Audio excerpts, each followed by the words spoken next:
Hello everyone. We have Additional Secretary Damodar Valley Corporation, Mr. Rakesh Ranjan, with us for the new episode of विकास की बात DVC के साथ। स्वागत है sir आपका इस नए एपिसोड में। बहुत बहुत धन्यवाद। मिस्टर राकेश रंजन सर का जो सफ़र है डीवीसी में काफ़ी सालों का रहा है और अभी इतने लंबे सफ़र के बाद थोड़ा उनसे जानना चाहेंगे कि डीवीसी में ये सफ़र आपका कैसा रहा सर। आप इतने सालों से डीवीसी में अपना योगदान दे रहे हैं, तो डीवीसी और आपका क्या रिश्ता है, इसके बारे में थोड़ा सा बताइए सर। बहुत ही अच्छा प्रश्न है। डीवीसी के बारे में मेरे को एक शेर याद आ रहा है। एक बहुत बड़े शायर हुआ करते थे, अल्लामा इकबाल। उनकी बहुत ही फेमस शेर है, सब लोग जानते हैं कि यूनानो मिस्र रोमा सब मिट गए जहाँ से, कुछ बात है कि हस्ती मिटती नहीं हमारी। वाह, सही तो बात है। ऐसा है कि ये तो लिखा गया था हमारे देश, हमारे वतन हिंदुस्तान के लिए, लेकिन ये अक्षरशः डीवीसी पर लागू होता है। अगर आप डीवीसी के पूरे सफर को देखिएगा तो जिस मकसद से डीवीसी का गठन हुआ और जो भारत सरकार ने इसकी कल्पना की थी, उस पे मैं ये कहूँगा कि पिछले इतने सालों के सफ़र में मेरे को ये लगा कि डीवीसी अपने उस मकसद में पूर्ण रूपेण कामयाब रहा है। अन्यथा आप देखिएगा कि इनके साथ में बहुत सारे ऑर्गेनाइजेशन इनके बाद भी आए और वो ख़त्म भी हो गए।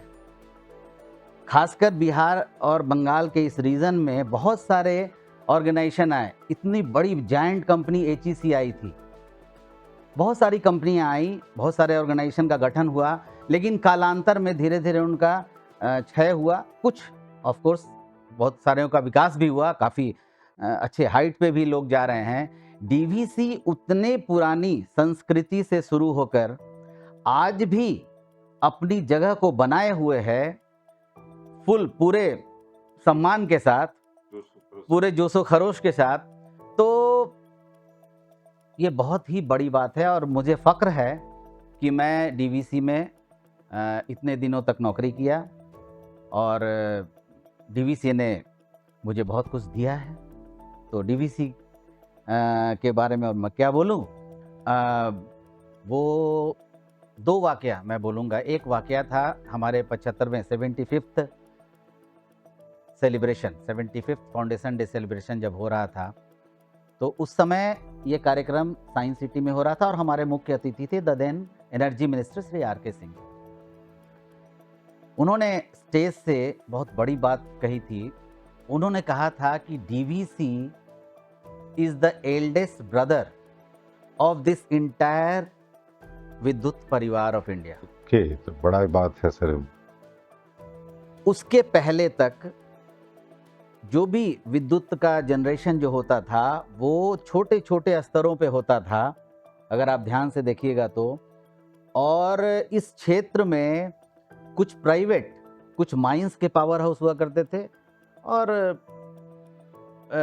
कुछ रेलवेज के, इस तरह के कुछ पावर हाउस हुआ करते। बहुत छोटे छोटे सीएससी का कुछ यहाँ पे पावर हाउस था, बहुत छोटे स्तर पे था और उस समय कुल मेगावाट कैपेसिटी 137 मेगावाट की थी। उस वक्त तो पूरे हिंदुस्तान की कैपेसिटी है 1300 मेगावाट के आसपास। हाँ, ये बात सही है कि तो उस समय काफ़ी, मतलब 10% इस रीजन में, बिहार और बंगाल रीजन में जनरेट होता था।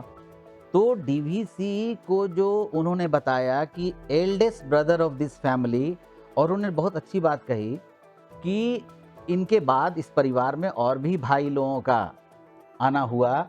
उसमें एनटीपीसी है, एनएचपीसी है। मैं कहता हूँ एनटीपीसी वालों को कि भाई तुम छोटे हो डीवीसी से, बड़े हो गए हो साइज में, क्योंकि तुम्हारा पैन इंडिया प्रेजेंस है और तुम लोग भी काफ़ी अच्छा कर रहे हो। लेकिन जब भी इस पूरे परिवार की बात होगी तो डीवीसी का नाम बड़े भाई के सम्मान जैसा जो होता है ना, वो उस तरीका से लिया जाएगा। तो उस दिन सभागार में सभी लोग, जितने भी लोग वहाँ उपस्थित थे, सभी बहुत ही इमोशनल हुए डीवीसी के प्रति और एक सम्मान अंदर से जो आता है ना वो आया। दूसरा एक वाक़या था कि हमारे यहाँ एक मैडम ऑफ़िसर आई थी सीवीसी से, सेंट्रल विजिलेंस कमिश्नर की वो एडिशनल सेक्रेटरी थी, मिसेज़ सिंह। वो यहाँ पे आई थी और जब वो आ रही थी एंट्रेंस से, हमारे मेन लॉबी से, तो कुछ फ़ोटोग्राफ्स हैं हमारे, हिस्टोरिकल फ़ोटोग्राफ्स उस लॉबी में लगे हुए हैं और इसमें एक फ़ोटो जो शुरू में ही लगा हुआ था, जिन पे उनकी नज़र पड़ी, वो था कि डॉक्टर राजेंद्र प्रसाद और पंडित जवाहरलाल नेहरू एक साथ हमारे बोकारो का विज़िट 1950 में कर रहे हैं। तो वो फिर आकर के वो देख कर के आई थी और जब हमारे कॉन्फ्रेंस रूम में जब वो बोल रही थी, स्पीच दे रही थी, तो बोली थी कि मैंने जाना था, मैंने पढ़ा था ज़रूर अपने बचपन की किताबों में कि दामोदर घाटी परियोजना एक है और दामोदर जो सौरो ऑफ बंगाल कहलाती है, उसको इसने बहुत अच्छे ढंग से मैनेज किया है। लेकिन मेरे को ये पता नहीं था कि मैं इतने ऐतिहासिक ऑर्गेनाइजेशन में जा रही हूँ, जो कि 1948 में बना, उस समय बना जब भारत का अपना संसद नहीं हुआ करता था और कंस्टिट्यूएंट असेंबली के द्वारा ये पास किया हुआ एक्ट है जिस पर कि ये ऑर्गेनाइजेशन का गठन हुआ है। और मैं जब नीचे में देखी एक फोटोग्राफ में कि पंडित जवाहरलाल नेहरू और डॉक्टर राजेंद्र प्रसाद देश के राष्ट्रपति और प्रधानमंत्री दोनों एक साथ जिस ऑर्गेनाइजेशन में आ रहे हो, शायद आप खोजिएगा भी तो दूसरा उदाहरण आपको नहीं मिलेगा कि दोनों का एक साथ किसी ऑर्गेनाइजेशन में आगमन हो। तो इसी से पता चलता है कि इस ऑर्गेनाइजेशन का उस समय क्या महत्व था और भारत सरकार इसको किस नज़रिए से देखती थी। तो मैं सही में बहुत गर्वान्वित फ़ील कर रही हूँ इस ऑर्गेनाइजेशन में आकर के, इस तरह का उनका शब्द था। तो वो भी एक बहुत बड़ी बात है जिस ऑर्गेनाइजेशन में आप काम कर रहे हैं और उसके प्रति नज़रिया बाकी लोगों का क्या बनता है। नहीं, आपका सफ़र तो काफ़ी लंबा रहा है। आपको डीवीसी के बारे में, इसका जो फॉर्मेशन हुआ, जो गठन हुआ, अभी तो आपने काफ़ी सारा इन्फॉर्मेशन शेयर किया कि उस वक्त पार्लियामेंट भी नहीं था, तो कॉन्स्टिट्यूएंट असेंबली ने एक एक्ट पास करके फॉर्मेशन की। इसके और पहले की कहानी, क्यों इसकी ज़रूरत आन पड़ी, क्यों डीवीसी का फॉर्मेशन हुआ? देश की आज़ादी 1 साल भी नहीं हुआ था आज़ाद हुए और इसका फॉर्मेशन हुआ और पूरे ये दामोदर वैली का जो रीजन है, इसमें जिम्मेदारी दिया गया डीवीसी को इसके विकास का, और जो आज हम लोग वर्ड यूज करते हैं सस्टेनेबल एनर्जी, उसका दायित्व उसी वक्त डीवीसी को दिया गया था। तो इसके गठन के बारे में थोड़ा बताइए सर। इसके पहले थोड़ा सा इतिहास में जाना पड़ेगा। इस पूरे रीजन के इतिहास में जब आप 19वीं शताब्दी और 20वीं शताब्दी के अध्ययन करेंगे बिफोर इंडिपेंडेंस ऑफ इंडिया, तो आपको ये दिखेगा कि इस रीजन में इस दामोदर रिवर के कारण इतने बड़े बड़े डिवास्टेटिंग फ्लड्स आए इस रीजन में और ये 5 साल 10 साल के अंतराल पे इतना बड़ा, इतना भयानक रूप में, इतना रौद्र रूप में ये दामोदर नदी हुआ करता था कि इस पूरे रीजन को निगल जाता था ऑलमोस्ट। तो निश्चित रूप से सरकार के लिए बहुत चिंता का विषय था। ब्रिटिश सरकार थी उस समय और चूंकि जान रही थी कि जब तक हम इस रिवर को टेम नहीं करेंगे, इसको मैनेज नहीं करेंगे, तो इस क्षेत्र का विकास नहीं हो सकता है। विकास के बारे में वो सोच रहे थे कि उनका जो ट्रांसपोर्टेशन ऑफ गुड्स, ये वो अपने फायदे के लिए सोच रहे थे? नहीं, ये मैं नहीं कहूँगा। वो तो उस समय जो लोगों की हालत थी, वो दयनीय थी। दयनीय इसलिए कि बाढ़ विभीषिका में तो उनका सब कुछ नुकसान होता ही था, उसके बाद अकाल भी पड़ता था। क्योंकि आप एक पूरा फसल को बर्बाद कर देते थे उस फ्लड में और उस कारण से उस समय खाने के लिए लोगों के पास अकाल मृत्यु होती थी बहुत लोगों की। तो उस समय की जो विभीषिका थी ना, वो बहुत भयानक थी और इसीलिए 1901 का जो फ्लड आया था, उस समय सरकार इस पोजीशन में थी कि हम कुछ करें। और उस समय एक इंजीनियर हुआ करते थे, उस समय तो ब्रिटिश इंजीनियर लोग ही रहा करते थे, तो एक executive engineer on special duty थे मिस्टर हॉर्न। तो वो हॉर्न साहब को ये दायित्व दिया गया कि भाई इसको कैसे हम लोग रोके, इस फ्लड को कैसे मैनेज करें। तो उन्होंने अपना कुछ स्टडी किया इस पूरे रीजन का और पूरे दामोदर नदी, पूरे घाटी का स्टडी किया और उन्होंने एक रिपोर्ट दिया। तो वो रिपोर्ट बहुत छोटा था और उन्होंने उस समय एक अपना जो उनका डिसीजन था कि बराकर जब जहाँ पे दामोदर में मिलती है, जस्ट उसके पहले एक हम लोग बड़ा डैम बनाएँ। वो लोग सब देख रहे थे, लेकिन उससे उस पूरे स्टडी से ब्रिटिश जो मैनेजमेंट मिनिस्ट्री जो थी, वो बहुत ज़्यादा कन्विंस नहीं हुई।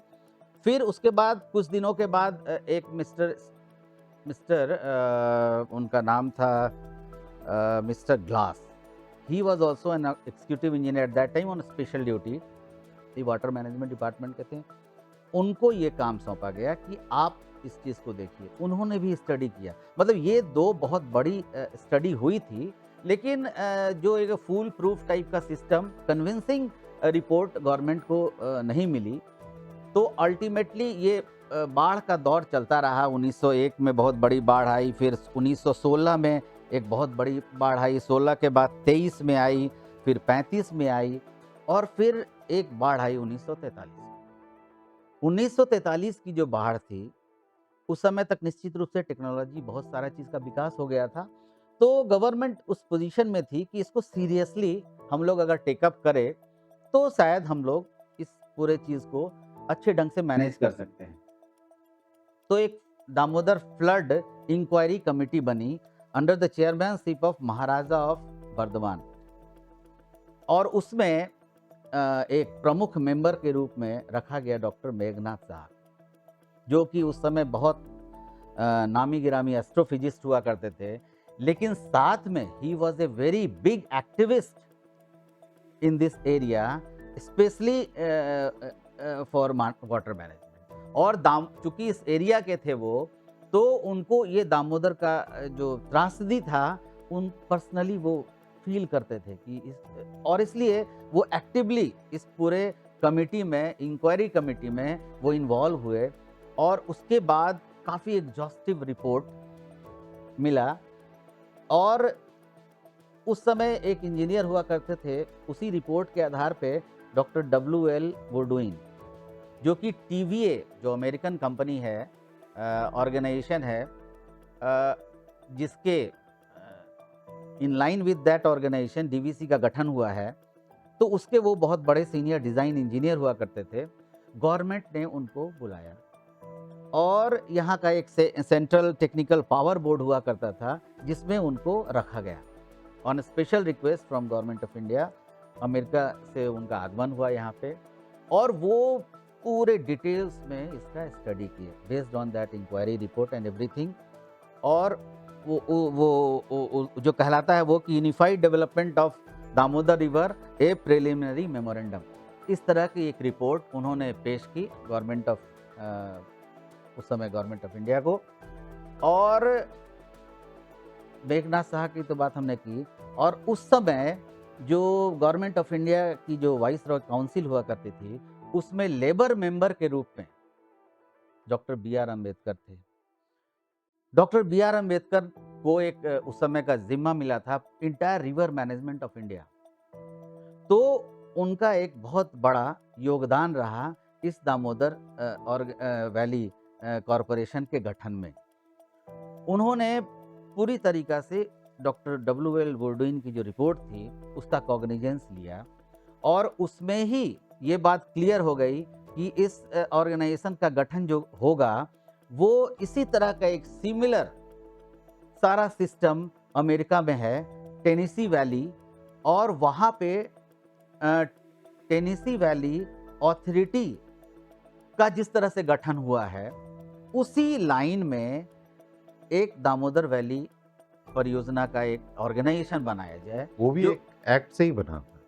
हाँ, वो अभी तो 1933 परियोजना स्तर पे है। हाँ। मैं अभी आया नहीं हूँ, ऑर्गेनाइजेशन लेवल पे नहीं आया हूँ। उस समय ये जस्ट एक दिमाग में आया कि इससे सिमिलर, बहुत हद तक सिमिलर टेनेसी वैली है अमेरिका में, जिसके वो इंजीनियर थे और इसी कारण से उनको लाया भी गया था। वो पूरे उस समय के गवर्नमेंट मैशनरी को कन्विंस करने में सक्षम हुए कि TVA जो मॉडल है उसको अगर हम लोग अपनाते हैं तो इस रीजन को हम लोग एक ऑर्गेनाइजेशन दें जो कि इस पूरे चीज़ को मैनेज करे और एक ऑर्गेनाइजेशन का गठन किया जाए। उस समय एक इकोनॉमिस्ट थे डॉक्टर सुधीर सेन, उनको इस पूरे परियोजना की सेक्रेटरी बनाया गया, जो कालांतर में जब डीवीसी का गठन हुआ तो उसके पहले सेक्रेटरी और जनरल मैनेजर ही बनाए गए। बट वो परियोजना की जब रूपरेखा की जानी थी तो सेक्रेटरी के रूप में उनको लाया गया, इस परियोजना में इन्वॉल्व किया गया। वो भी बंगाल के ही थे। तो उन्होंने एक बहुत बड़ा काम था कि फिर ये इसके लिए फंडिंग कैसे हो। तो उस समय हुआ कि चूंकि इसके दो ही स्टेक होल्डर हैं, बिहार स्टेट और वेस्ट बंगाल, तो हम एक ऐसे ऑर्गेनाइजेशन, एक ऑटोनोमस, एक वर्ड उस समय आया कि एक autonomous organisation government of India बनाए, जिसमें कि गवर्नमेंट ऑफ इंडिया भी स्टेक होल्डर हो और दो अदर स्टेक होल्डर्स के रूप में दोनों हमारे स्टेट, जो कि जिससे इनको फायदा होगा, वो दोनों को इसमें लाया जाए। तो फंडिंग भी उसी हिसाब से होगा, सेंट्रल गवर्नमेंट भी कुछ पैसा देगी और ये दोनों स्टेट गवर्नमेंट्स का भी पैसा इसमें लगेगा। अब ये कन्विंस करना था, बाकी सेंट्रल गवर्नमेंट तो कन्विंस थी, लेकिन ये दोनों पार्टिसिपेटिंग गवर्नमेंट्स पार्टिसिपेट करेगी विद कैपिटल, तो उनको कन्विंस करना एक बहुत बड़ी बात थी।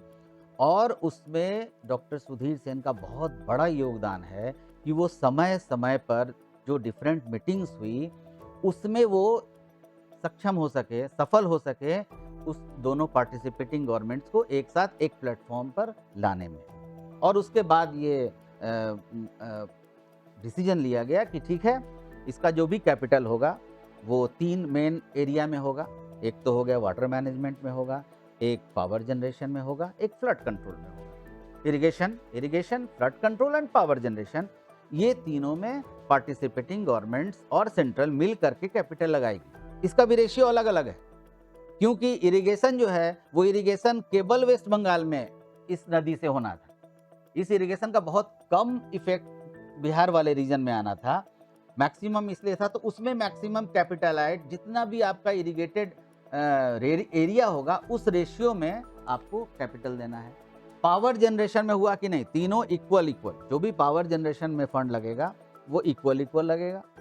और फ्लड कंट्रोल में भी उसी तरीका का अरेंजमेंट था कि उसमें भी West Bengal government, state government और सेंट्रल गवर्नमेंट का उसी एक रेशियो में, और इस पूरे फॉर्मूला में वो सब स्टेक होल्डर्स कन्विंस हुए। और उसके बाद ये बिल आया, दामोदर घाटी ऑर्गेनाइजेशन जो बिल होता है वो डीवीसी एक्ट वाला बिल आया। अब ये भी बहुत इंटरेस्टिंग चीज है